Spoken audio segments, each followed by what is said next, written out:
कहले चित्रकूटरे आज्ञा भगवान को देखा करने सबू देवता माने सबू देवी सबू साधु सन्थ माने आज्ञा चित्रकूटरे पहुँचले जिते सबू देवता माने भगवान दर्शन कले भगवान को नजर पड़गला माँ बनदेवी उपरे से दिन भगवान राम माँ बनदेवी की डाकमान मागिले बोले माँ ये दशरथ नंदन राम गोटे बर मागिब देपार बनदेवी कहले मणिमा बर नुह आदेश दिंतु मत कौन करने पड़ो भगवान राम कहले माँ मु जानी आउ 2-4 दिन पर मत फेरे नवा मो सान भाई भरतटा यही रास्ता देके आसो आ मो भाईटा जिते बड़े रास्ता देके आसो तुम भितर जिते कंटा जिते पत्थर जिते गोड़ी आपण लुचेई देवे जमी मो पादे आघात होता मु सही पाइली कि मो भरत पादे आघात हेले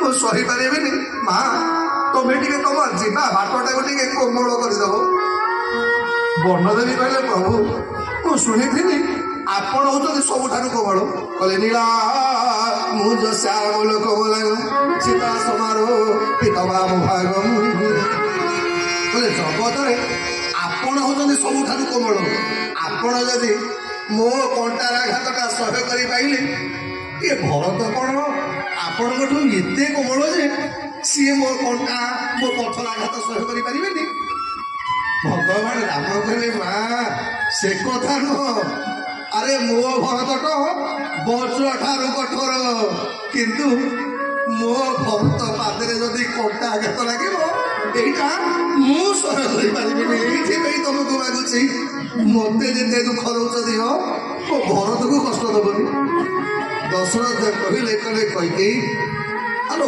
ରାମ ଭରତ ରାଜା ହେଲେ ମୋ ରାମଟା ବେଶୀ ଖୁସି ହବ ପ୍ରଥମ ବରଟା ମୁଁ ଦେଇଦେଲି 14 ବର୍ଷ ନୁହଁ ଆଜିଠାରୁ ସବୁଦିନ ପାଇଁ ତୋ ଭରତ ରାଜା ହେଇଯାଉ କିନ୍ତୁ 2 ନମ୍ବର ବରଟା ତୁ ଫେରେଇଲେ ତୁ ଜାଣିଛୁ राम को छाड़े मु गोटे दिन बचे पारि तुम जानी देखीचु 12 वर्ष तले विश्वामित्र मो पुओटा को नहीं गले जिते 15 दिन पर्यंत मु खाईनी जानी तू बा निजे मत बुझौलु अयो पिलाटा बड़ है तुम कहीं भल पाच बापा पुओर संपर्कटा कौन बापाटा पुओ को केते भल पाए यहाँ आपण मैंने रामायण शिखे आज्ञा जो पिला माने कहते जे मो बापा मो पे कौन कर जानी राम जदि जंगल को जीव मो बोहूटा भी रही सी भी जंगल को पलैब आउ राम जानकी गले लक्षण भी रही ये भी समय अच्छी तू ये कथाटा कहीं जानी ना अच्छी पिला कई माने मंथ कई कराए पिला भाया कांदुच कौन रही पाड़े रघुकुल रीति सदा चली आई शुण राति पाइले जदि राम जंगल को न जीव तुमरी रघुवंश निंदा लगे देख रे सूर्य वंश राजा रघु माने दशरथ सत्य भ्रष्ट जुग जुग धरिक तुम बाणारे कलंक लगे कौन करेंगे पटे प्रभात ही आसूसी राजा दशरथ कले शुणु आज पर्यंत कौन से स्त्री पाद तले स्वामी केते पड़ीनी उपभवन भितर राज चक्रवर्ती सम्राटटा तो पाद तले पड़ुची शुण गोटे जीवनटा मोर बचई दे तू केवल ए 2 नंबर बरटा को परिवर्तन करदे मंथरा परामर्श कई जिद्दी धरिकी बसी प्रभात हो गला राजा दशरथ प्रार्थना करने को आरंभ कले आहे सूर्य देव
ଅଯୋଧ୍ୟା ଆକାଶରେ ଆଜି ଆଉ ଉଦୟ ହୁଅନି।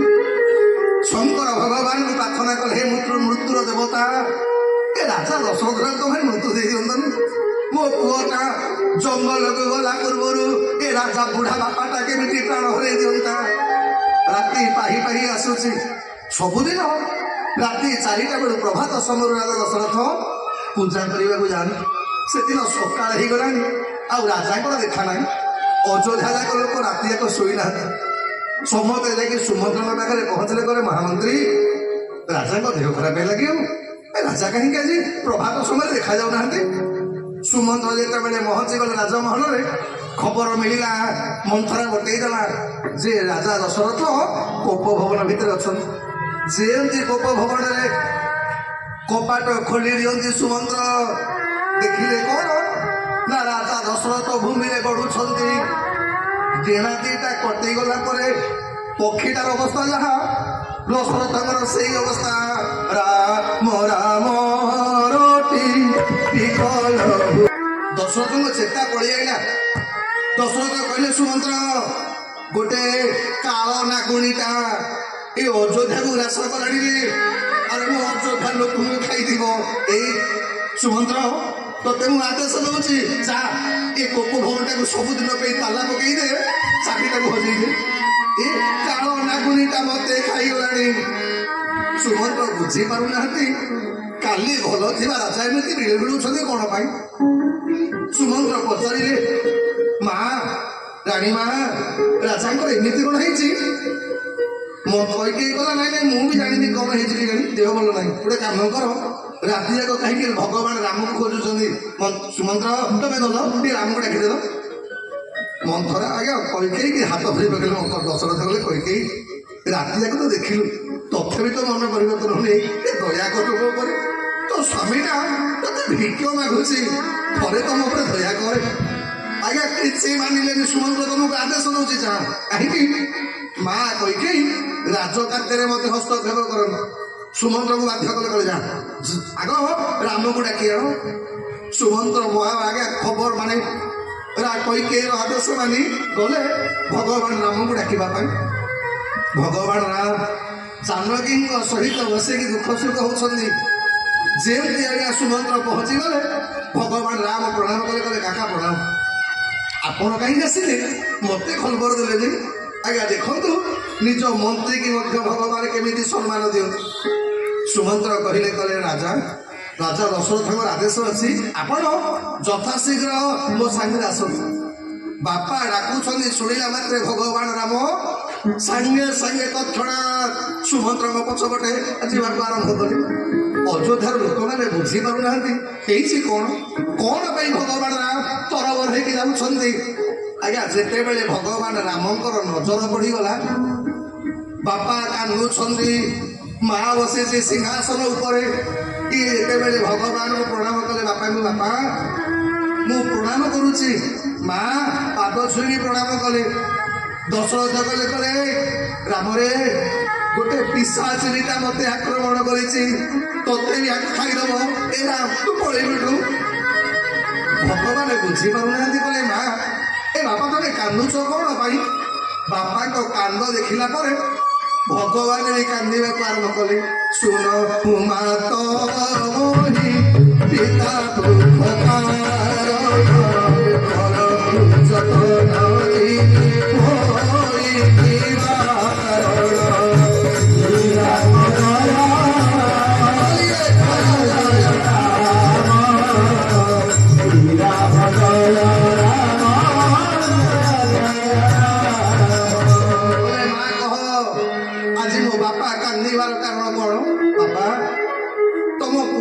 କିଛି ଅପରାଧ କରିଛି, ରାଜା କିଛି କହିପାରୁନାହାନ୍ତି। ଆଜ୍ଞା କହିଲେ ମୋ ବାପା କାନ୍ଦୁଛି। ଆରେ ଶୁଣ, ଯାହାର ରାମ ଲକ୍ଷ୍ମଣ ଭରତ ଶତ୍ରୁଘ୍ନ ଭଳିଆ ଚାରିଟା ପୁଅ ଥାଉ ଥାଉ ଯଦି ବାପାକୁ କାନ୍ଦିବା ଦରକାର ପଡେ, ଏଭଳିଆ ପୁଅ ଜନ୍ମ ହବାଟା ବୃଥା। ଏ ପିଲାମାନେ ମନେ ରଖ, ଯୋଉ ସନ୍ତାନ ମାନଙ୍କ ପାଇଁ ଯଦି ଆପଣଙ୍କ ବାପା ଆଖିରୁ ଲୁହ ଧରିବ, ଜୀବନରେ କେତେବେଳେ ଆପଣଙ୍କର ମଙ୍ଗଳ ହବନି। ଏଇଥିପାଇଁ ଭଗବାନ ରାମ କାନ୍ଦିଲେ, କଲେ ମା ମୋ ବାପା କାନ୍ଦିବାର କାରଣ କଣ କହ। ରାଜା ଦଶରଥ କିଛି କହୁନାହାନ୍ତି। କୈକେୟୀ ଆରମ୍ଭ କଲା କଲା ରାମରେ ତୋ ବାପାର କାନ୍ଦିବାର କାରଣଟା ହଉଛ ତମେ। ଭଗବାନ ଆହୁରି କାନ୍ଦିଲେ କଲେ ମା ମୁଁ କଣ ଅପରାଧ କଲି ଯେ ମୋ ବାପା କାନ୍ଦିଲେ ବାପା ମୁଁ କଣ କରିଛି କହ ତମେ ଯାହା କହିବ ମୁଁ ତମ କଥା ମାନିବାକୁ ବାଧ୍ୟ। କୈକେୟୀ କଲେ ତୋ ବାପା ଏଇଥିପାଇଁ କାନ୍ଦୁଛି ତୋ ବାପାଟା ତତେ ବେଶୀ ଭଲ ପାଏ। ଭଗବାନ କହିଲେ କଲେ ମା ଖାଲି ମୋ ବାପା ନୁହଁ ଏ ଦୁନିଆରେ ଯେତେ ବାପା ମାନେ ଅଛନ୍ତି ଯେତେ ମା ମାନେ ଅଛନ୍ତି ସେମାନେ ନିଜର ସନ୍ତାନ ମାନଙ୍କୁ ମା ବେଶୀ ଭଲ ପାଆନ୍ତି। ଆରେ ବାପା ମା ବୁଢା ହେଇଗଲା ପରେ ଆମକୁ ବୋଝ ଲାଗୁଛି। ଯୋଉମାନେ ବାପା ମାକୁ ଭାଗ ବାଣ୍ଟୁଛ ମନେ ରଖ ତମେ ଯେତେବେଳେ ଛୋଟ ହେଇଥିଲ ଆଜ୍ଞା ଗୋଟେ ବାପାର 5ଟା 4ଟା ଛୁଆ ହେଇଥିବ କହୁନ ତମ ବାପା ତମକୁ ଭାଗ ବାଣ୍ଟି ତମ ମା କୋଣ ଭାଗ ବାଣ୍ଟିଛି? ଆଚ୍ଛା ଯଦି ସେତେବେଳେ ତମ ମା ବାପା ତମକୁ ଭାଗ ବାଣ୍ଟି ଥାନ୍ତେ ତମେ ବଞ୍ଚିଥାନ୍ତ କଣ ଅଛି? ସାଙ୍ଗେ ସାଙ୍ଗେ ମା ଦଶରଥ କହିଲେ କହିଲେ କୈକେୟୀ ତତେ ରାଣ ପକଉଛି ତୁ କହନି ବା ଆଉ। ଭଗବାନ କହିଲେ ମା ତମକୁ ମୋ ରାଣ କହ କଣ ପାଇଁ ମୋ ବାପା କାନ୍ଦୁଛନ୍ତି? ଆଜି ରାମ ମୁଁ ଯଦି ମୋ ଥାଉ ଥାଉ ମୋ ବାପାଟା କାନ୍ଦିବ ତାହେଲେ ମୋ ଭଳିଆ ପୁଅ ଥିବା ଦରକାର ନାହିଁ।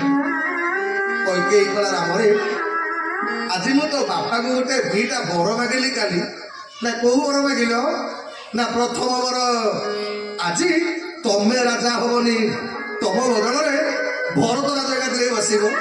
ଭଗବାନ ଆନନ୍ଦରେ ଡେଇଁଲେ ପାଦ ତଳେ ପଡିଗଲେ କଲେ ମା ଆଜି ପର୍ଯ୍ୟନ୍ତ ତତେ ମା ଡାକୁଥିଲି କିନ୍ତୁ ଆଜି ତତେ ମୁଁ ଜନନୀ ଡାକିବି। ଜନନୀ ଶବ୍ଦର ଅର୍ଥ କଣ? ଯିଏ ଜନ୍ମ ଦେଇଛି ତାରି ନାଁଟା ହଉଛି ଜନନୀ। ଭଗବାନ କହିଲେ ବାପା ତମେ ଏଇଥିପାଇଁ କାନ୍ଦୁଛ? ଏ ମା ଜଗତରେ ତମକୁ ଯେତେ ଉପକାର ମୁଁ ତମର ସୁଝି ପାରିବିନି ତମ ଆରେ ମୋ ପ୍ରାଣ ପ୍ରିୟ ଭରତଟା ରାଜା ହବ। ଭଗବାନ ଦେଇଲେ ସୁନୁ ଜନନୀ ଶୋଇ ସୁତ ବଡ଼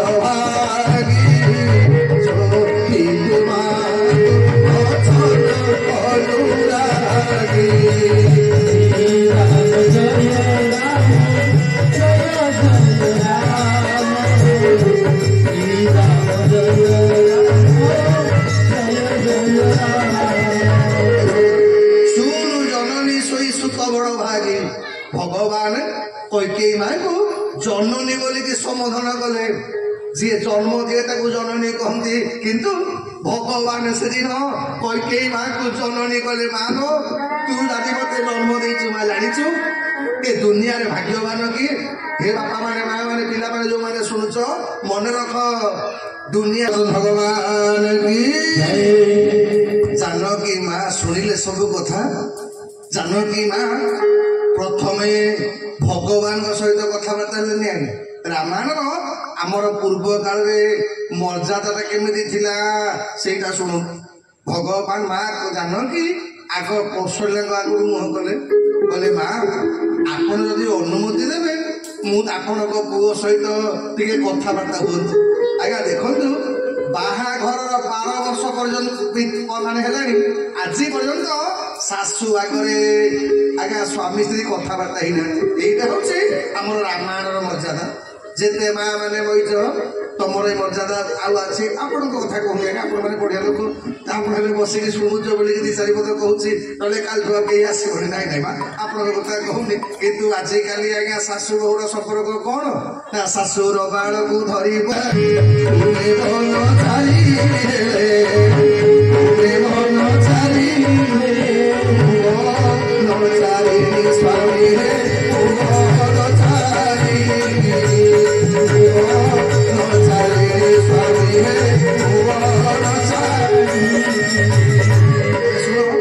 ମୋ ବାପା ମତେ ଗୋଟିଏ କଥା କହିଛନ୍ତି ଜାନକୀ ଆଜିଠାରୁ ମୁଁ ତୋ ବାପା ମା ନୁହଁ। ଦଶରଥ ତୋ ବାପା କୌଶଲ୍ୟା କୈକେୟୀ ସୁମିତ୍ରା ହେଲେ ତୋ ମା। ଆଉ ନାରୀର ଧର୍ମ ସ୍ୱାମୀ ପଦ ଅନୁସରଣ କରିବା। ଯଦି ତୋ ସ୍ୱାମୀଟା ରାଜା ହୁଏ ତମେ ରାଣୀ ହବ। ଯଦି ତମ ସ୍ୱାମୀଟା ଆଜ୍ଞା ଯଦି ତମ ସ୍ୱାମୀ ବନଚାରୀ ହୁଏ ତମେ ବନଚାରୀ ହବ। ଏଇଟା ହଉଛି ନାରୀର ଧର୍ମ।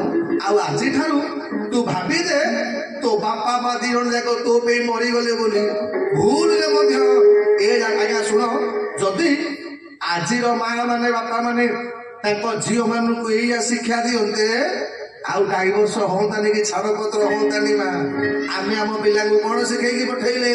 ଏ ଶୁଣୁ, ଏମିତି ମନ୍ତ୍ର ବୋଲିବୁ ତୋ ସ୍ୱାମୀ ଟିକେ ମାନେ ମେନ୍ ଲୋକ ଟିକେ ବସୀଭୂତ କରି ରଖିଦେବୁ।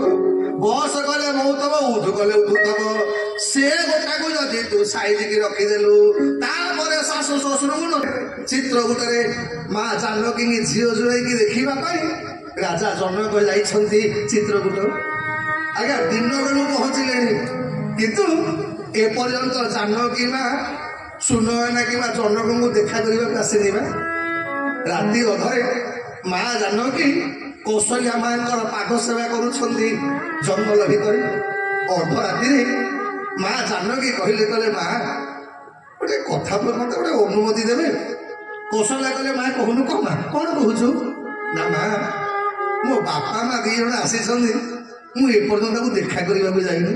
ଆପଣ ଟିକେ ଅନୁମତି ଦେଲେ ମୁଁ ଯାଆନ୍ତି ମୋ ବାପାଙ୍କୁ ମାଆକୁ ଟିକେ ଦେଖା କରିବା ପାଇଁ। କୌଶଲ୍ୟା ମାଙ୍କର ନିଦ ଭାଙ୍ଗିଗଲା। କହିଲା, ଜାନକୀ ତୁ ଦିନ ବେଳୁ ତୋ ବାପା ମା ଆଇଲେଣି, ତୁ ଏପର୍ଯ୍ୟନ୍ତ ଦେଖା କରିବାକୁ ଯାଇନୁ? ଜାନକୀ କହିଲେ, କହିଲେ ମା ମୋ ବାପା ମତେ କହିଥିଲା ତୋ ବାପା ମାଙ୍କର ଅନୁମତି, ତୋ ଶାଶୁ ଶ୍ୱଶୁରଙ୍କର ଅନୁମତି ନ ପାଇଲେ ତୁ ମୋ ସାଙ୍ଗରେ କଥାବାର୍ତ୍ତା କରିବୁନି। ଏଥିପାଇଁ ଆପଣ ଅନୁମତି ନଦେଲେ ମୁଁ କଥାବାର୍ତ୍ତା ବି କରିବି ତାଙ୍କ ସାଙ୍ଗରେ।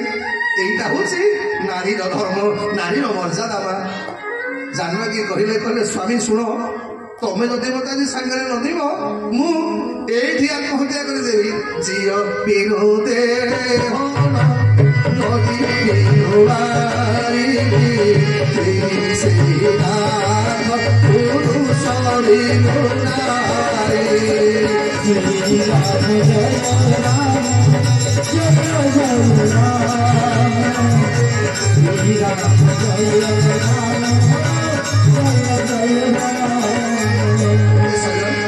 ଆପଣ ଶରୀରରେ ଯେତେ ମୂଲ୍ୟବାନ ଅଳଙ୍କାର ଲୁଗାପଟା ପିନ୍ଧିଥାନ୍ତୁ ଆଜ୍ଞା, ଯଦି ପ୍ରାଣ ନଥିବ ସେ ଶରୀରରେ କିଛି ମୂଲ୍ୟ ନାହିଁ।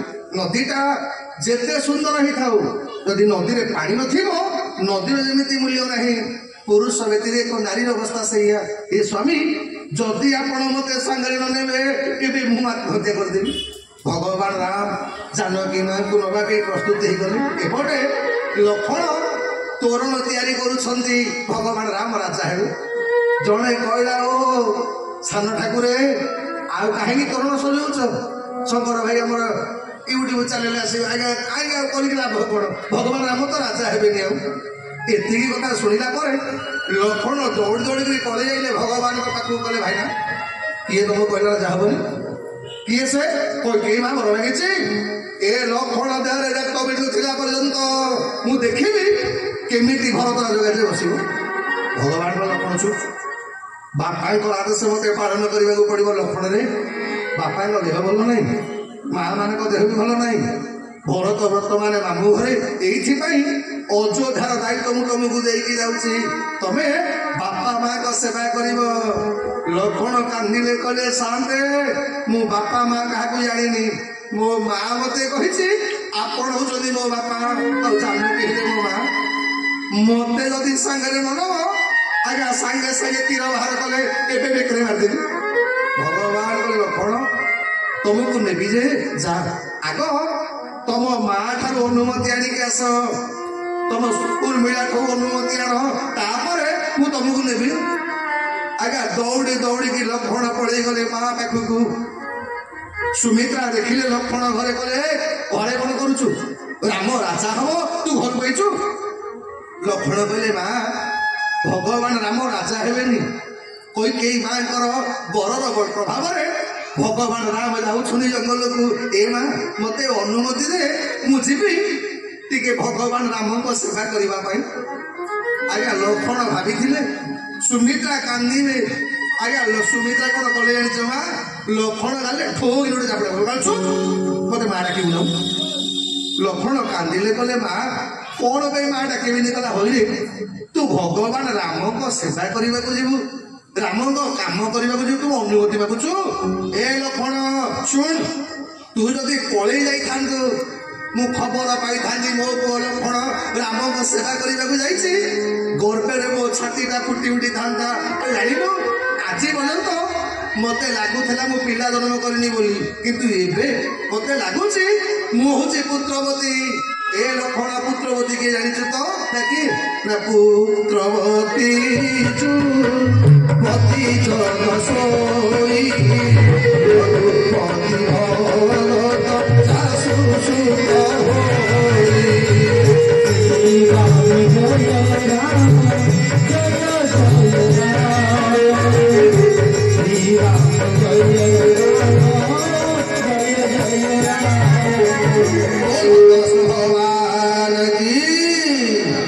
କହିଲେ ପୁତ୍ରବତୀ ଯୁବତୀ ଜଗତରେ ସେଇ ହଉଛି ପୁତ୍ରବତୀ। ଏ ମା ପୁଅ ଜନ୍ମ କଲେ କେହି ପୁତ୍ରବତୀ ହୁଏନି। ଯାହାର ସନ୍ତାନ ଦେଶ ପାଇଁ ଜୀବନ ଦିଏ, ଯାହାର ସନ୍ତାନ ଭଗବାନଙ୍କ କାମ କରେ, ସେଇ ମାଟା ହଉଛି ଆଜ୍ଞା ପୁତ୍ରବତୀ। ଲକ୍ଷ୍ମଣ ଶୁଣ, ଖାଲି ଜଙ୍ଗଲ ଗଲେ ହବନି ନା। ଆଉ ନା ବୋଇଲେ ସୁମିତ୍ରା ପୁତ୍ରେ ସେ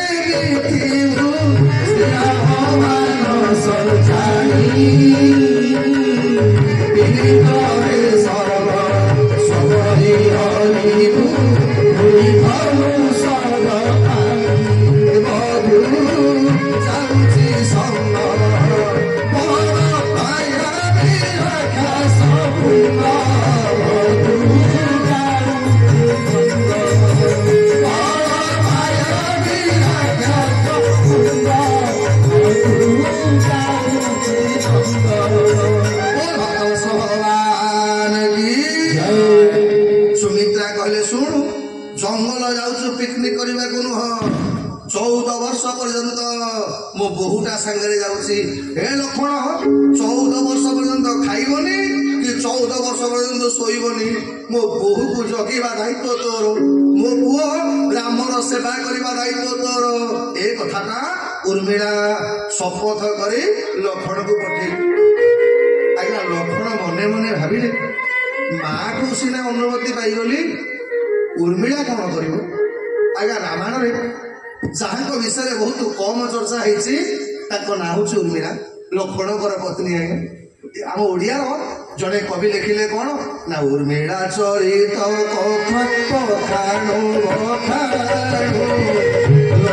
ଛାଡ଼ି ଯାଏ ମୋର ଶ୍ରୀରାମ ଚରଣ, ଶ୍ରୀରାମ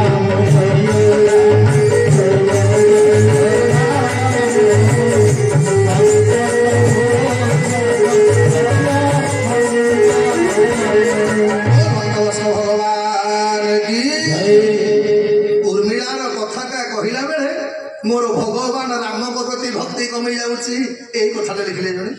ଆଜ୍ଞା ରାମାୟଣରେ ଉର୍ମିଳା ନା ଭଲ ଚିତ୍ର କରିପାରନ୍ତି ମା। ଆଜି ସେଦିନ ଭାଇ ଆଜ୍ଞା ବଡ ଭଉଣୀ ରାଣୀ ହବ, ବଡ ଭିଣେଇ ହେବେ ରାଜା। ଏଇଥିପାଇଁ ମା ଉର୍ମିଳା ରାମ ସୀତାଙ୍କର ଅଭିଷେକ ବେଳରେ କେମିତି ଦେଖାଯାଉଥିବେ, ଭଗବାନ ରାମଙ୍କର ଗୋଟେ ସୁନ୍ଦର ଚିତ୍ରଟିଏ, ଜାନକୀ ମାଙ୍କ ଚିତ୍ରଟିଏ ମା ଆଙ୍କୁଛନ୍ତି। ଏତିକି ବେଳେ ଲକ୍ଷ୍ମଣ ମନେ ମନେ ଭାବିଲେ କଣ, କହିଲେ ବଡ ଭାଇ ତ ରାଜି ହଉନଥିଲେ ଭାଉଜକୁ ନେବା ପାଇଁ, କିନ୍ତୁ ଯେତେବେଳେ ଭାଉଜ କହିଲେ ଆତ୍ମହତ୍ୟା କରିବା ପାଇଁ, ଭାଇ ନେବାକୁ ରାଜି ହେଲେ। ଆଚ୍ଛା ଯଦି ଉର୍ମିଳା ମତେ ସେମିତି ଗୋଟେ କହିବ, ମତେ ନ ନେଲେ ମୁଁ ସୁଇସାଇଡ୍ କରିଦେବି, କରିବି କଣ? ଗୋଟେ କାମ କରିବି, ତରକାରେ ଯିବି, ଆଗ ଉର୍ମିଳା ଠାରୁ ଗୋଟେ ନିୟମ କରିଦେବି।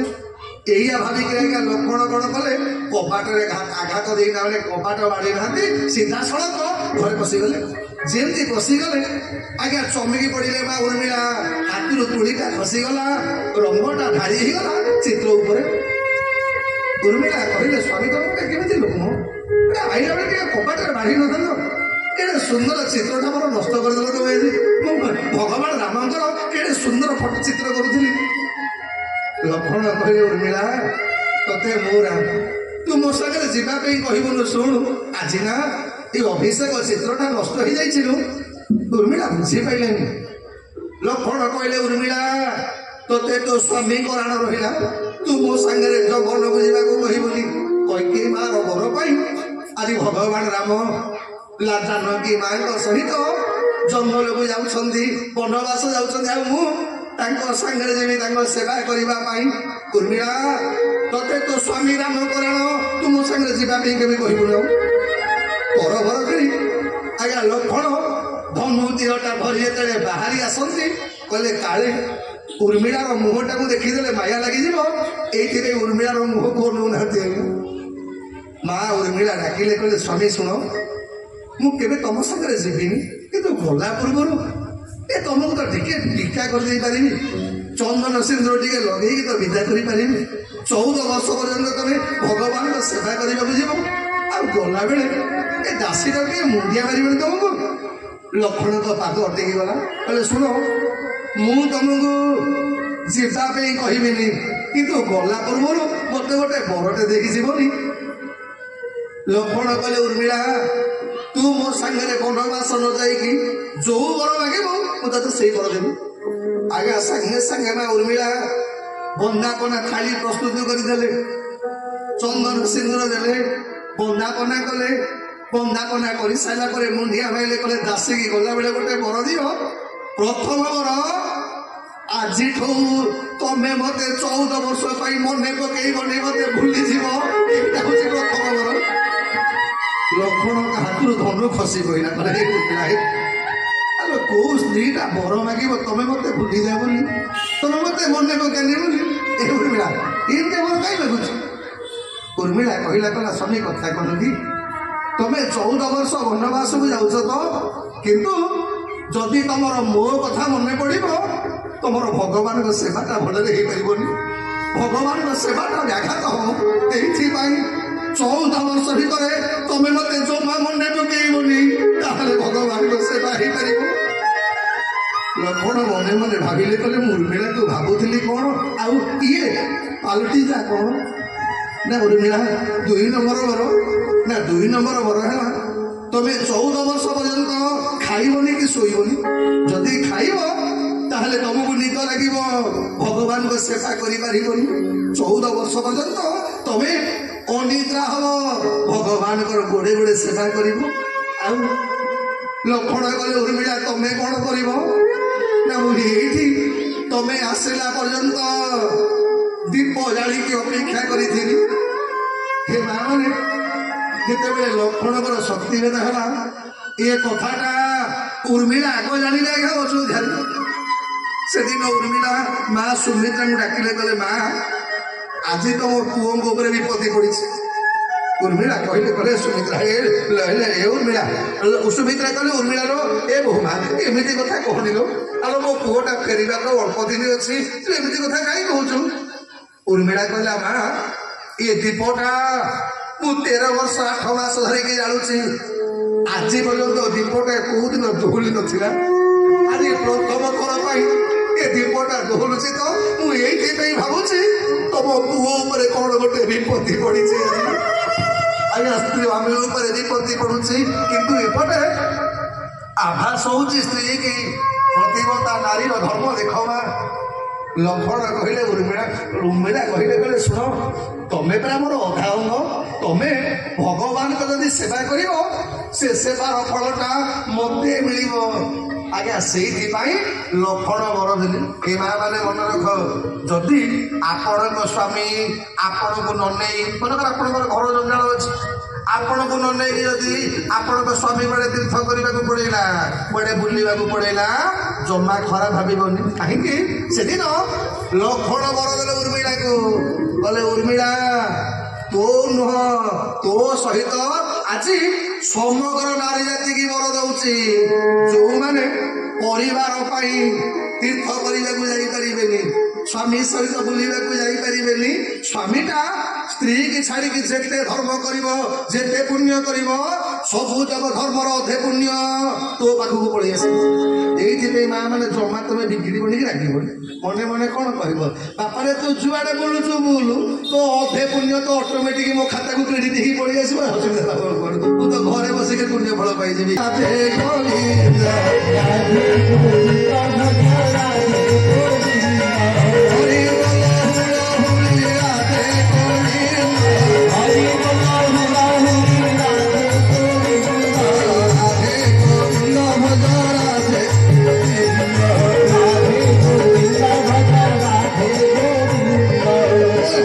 भगवान ସୁମନ୍ତ ଗୋଟେ କାମ କରିବୁ ରଥଟା ନେଇକି ଯା ମୋ ପୁଅ ରାମ ଲକ୍ଷ୍ମଣ ମୋ ବୋହୂ ମାଙ୍କୁ ସେଠି ବସେଇବୁ ବେଶୀ ନାହିଁ ରେ 4 ଦିନ ଖଣ୍ଡେ ଜଙ୍ଗଲରେ ବୁଲିଲା ପରେ ତାକୁ ତା ବୁଢା ବାପାଟା କଥା କହିଦବୁ ତାକୁ କହିଦବୁ ତା ବାପାଟା ତା ବ୍ୟତିରେକ ବଞ୍ଚେଇ ପାରିବନି ତାକୁ ଟିକେ ଫେରେଇକି ଆଣିବୁ ସୀତା ସୀତା କାନ୍ତ ଲକ୍ଷ୍ମଣ ସହିତ ଆରୋହଣ କରି ରଥ କାନନେ ଗମନ କରୁ ସୁମନ୍ତରେ କେବେ କହେ ଦଶରଥ ସରି ଯାଉଛି ଏହି ଭାତୃ ମନୋରଥ ସରି ଯାଉଛି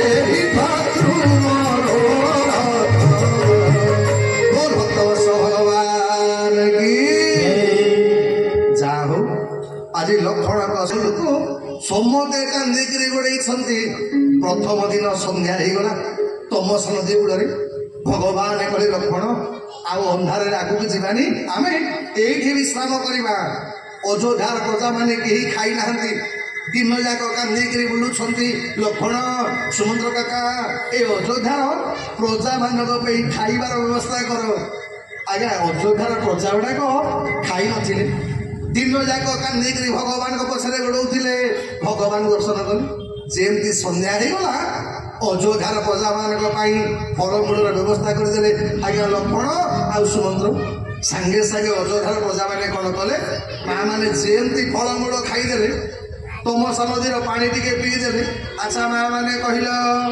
ଦିନ ଯାକ ଆପଣ ଉପାସ ଥିବେ ପେଟରେ ଗଣ୍ଡେ ଖାଦ୍ୟ ପଡିଗଲା ପରେ କ'ଣ ହବ ନିଦ ଆସିବାଟା ଯେମିତି ଭଲ ସୁଲୁସୁଲିଆ ପବନ ତମସ ନଦୀ କୁଳିଆ ପବନ ଖାଇଲେ ଫଳମୂଳ ଖାଇଲେ ଆରାମରେ ଶୋଇଲେ ଯେମିତି ଅଯୋଧ୍ୟାର ପ୍ରଜାମାନେ ଶୋଇପଡ଼ିଲେ ରାତି ଅଧେ ଭଗବାନ କଲେ କାକା ରଥ ପିଠା ରଥ ନେଇ ଚାଲ ସୁଭଦ୍ରା କହିଲା କୁଆଡେ ନା ଜଙ୍ଗଲ ଆଡକୁ ନେଇ ଚାଲ ନା କାହିଁକି ନା ରାତି ପାଇଲେ ଅଯୋଧ୍ୟାର ପ୍ରଜା ଗୁଡାକ ଆଉ ଆମକୁ ତମକୁ ଛାଡିବେନି ଆମକୁ ଆଉ ଛାଡିବେନି ସେଦିନ ସାନ ଠାକୁର ଲକ୍ଷ୍ମଣ କ'ଣ ଭାବିଲେ କହିଲା ହେ ଏ ଅଯୋଧ୍ୟାର ପ୍ରଜା ଗୁଡାକ କେଡ଼େ ବୋକା ଦେଖ ଆଜି ପର୍ଯ୍ୟନ୍ତ ଭଗବାନଙ୍କ ପାଇଁ କାନ୍ଦୁଥିଲେ ଭଗବାନଙ୍କ ପାଇଁ ଅନିଦ୍ରା ଥିଲେ ଭଗବାନଙ୍କୁ ପାଇଲେ ଆଉ ଯେତେବେଳେ ଖାଇକି ଶୋଇପଡ଼ିଲେ ଏ ଠାକୁର ତାଙ୍କୁ ଛାଡ଼ିକିରି ପଳେଇ ଗଲେ ଏଇଥିପାଇଁ ଲକ୍ଷ୍ମଣ ପ୍ରତିଜ୍ଞା କଲେ କହିଲେ ଆରେ ମୁଁ ବି ଯଦି କୋଉନ ଖାଇକି ଶୋଇପଡ଼ିବି ଏ ଠାକୁର ମତେ ବି ଛାଡ଼ିକିରି ପଳେଇବେ कैसी घड़ी आज जी करके अभी अधूरा हमारी नहीं है अजी है अधूरा हमारी नहीं है अभी भक्त भर के देखा नहीं है लगा दे तमन्ना नहीं है अभी भर के देखा नहीं है अभी हम देखा भगवान की तहु विजय करिले वन रे सुनवेर करिले श्री राम जय राम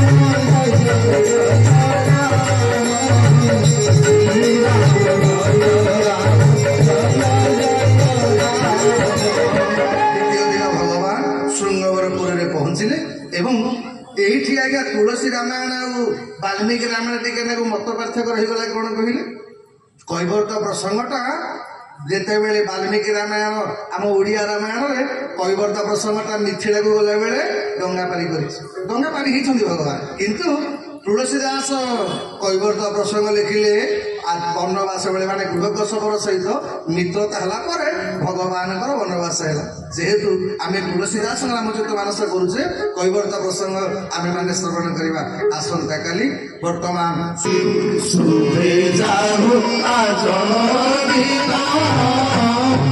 दया कर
रामचंद्र भगवान की जय।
श्री कृष्णार्पण